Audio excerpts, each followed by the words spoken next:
Hello दोस्तों, रिहानिका channel में आपका स्वागत है। आज हम आपको 299 के अंतर्गत चालान न्यायालय में पेश करने की क्या प्रोसीडिंग रहती है उसके बारे में हम बताएंगे। 299 का चालान मतलब होता है अभियुक्त की फरारी, यानी अभियुक्त की अनुपस्थिति में चालान न्यायालय में कैसे पेश किया जाता है, जिसके बारे में 299 यानी 299 CRPC में बताया गया है। देखिए दोस्तों, होता क्या है, सबसे पहले किसी भी मामले की शुरुआत होती है FIR से। शिकायतकर्ता या संबंधित स्वतः संज्ञान या स्वयं पुलिस के द्वारा केस रजिस्टर्ड जब किया जाता है, ऐसी स्थिति में FIR रजिस्टर होने के बाद FIR को न्यायालय भेजा जाता है 24 घंटे के अंदर। उसके बाद उस मामले की विवेचना स्टार्ट कर दी जाती है। क्या कर दी जाती है?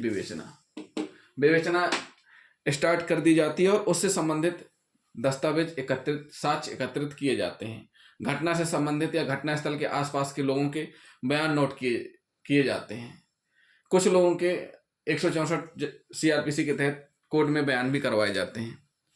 उसके बाद जैसे ये पता चलता है कि ये अपराध ऐसे व्यक्तियों के द्वारा किया गया जो फरार हैं या ढूंढने पे मिल नहीं रहे हैं, या ऐसा भी हो सकता है कि एक मामले में 2 आरोपी हैं, एक गिरफ्तार हो गया, दूसरा फरार है, तो ये जो 299 CRPC है ये दर्शाती है कि अगर आरोपी फरार है, वह अपने आप को सोचे कि वह पुलिस की गिरफ्त में नहीं आएगा तो वह बच गया, तो ऐसा नहीं है। उसकी अनुपस्थिति में भी माननीय न्यायालय में चालान पेश होगा और सारी प्रोसीडिंग होगी। तो बात आती है, अपराध सिद्ध हो गया, मतलब अपराध से संबंधित विवेचना जो हो रही थी, आरोपियों के से संबंधित दस्तावेज पर्याप्त मिल गए हैं, जिनसे यह क्लियर हो चुका है कि फला फला आरोपी के द्वारा यह अपराध किया गया है, आरोपी फरार है। ये सारी चीजें आपको केस डायरी में उल्लेख करनी है। कब कब आप किस किस तारीख को किस किस स्टाफ के साथ कहाँ कहाँ गए, कहाँ कहाँ तलाश किए, ये सारी चीजें आपको करते रहना है। इस बीच आपको संबंधित तहसील या जोन से उस फरार आरोपी की चल संपत्ति की जानकारी भी प्राप्त कर लेनी है। साथ में फरारी पंचनामे भी तैयार करने हैं।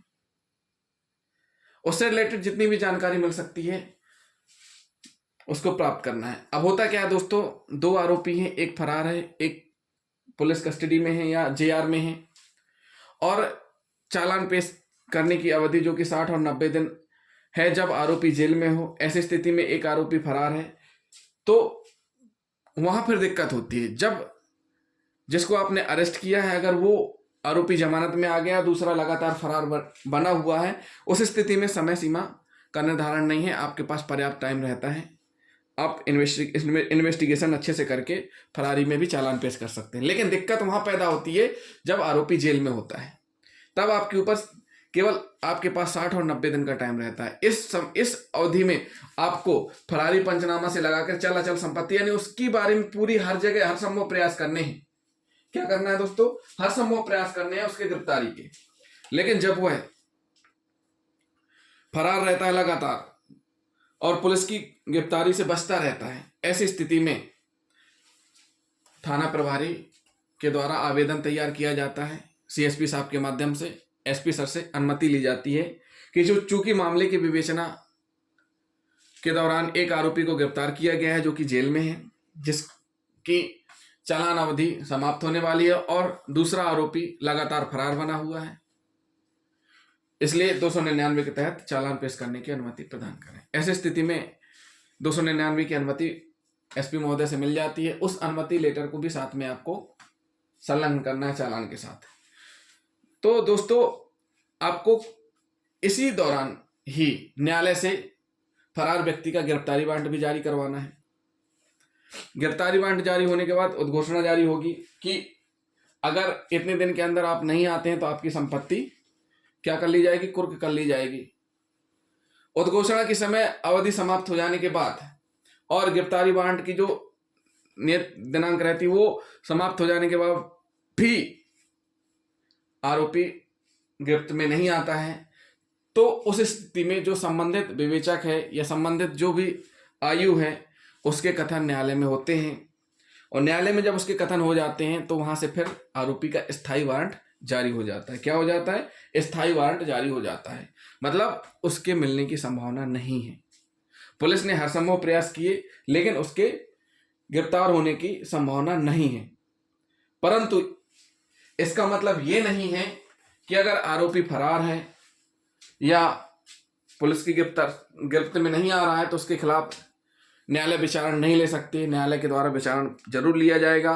क्यों? क्योंकि जो साक्षी हैं, अब पता नहीं कितने दिनों तक फरार आरोपी फरार बना रहता है। इसी दौरान जो महत्वपूर्ण साक्ष्य हैं वो समाप्त भी हो सकते हैं, बहुत से साक्षी की मृत्यु भी हो सकती है। तो उस स्थिति में न्यायालय संज्ञान लेती है और साक्ष्य स्टार्ट हो जाता है।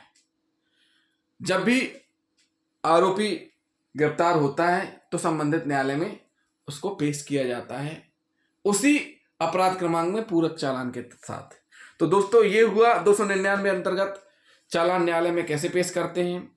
और बहुत से सबसे ज्यादा कंफ्यूजन रहता है 173(8) के अंतर्गत चालान पेश करना और 299। तो 299 की प्रोसीडिंग ये है।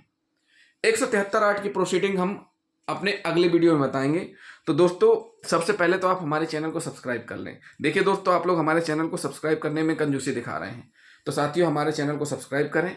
हम आपको अगले वीडियो में 173(8) की प्रोसीडिंग क्या होती है, कैसे 173(8) में चालान पेश होता है विवेचना जारी रहते हुए, उसकी क्या क्या परिस्थितियां रहती हैं, क्या क्या नियम है, वो सारे के सारे हम आपको बताएंगे।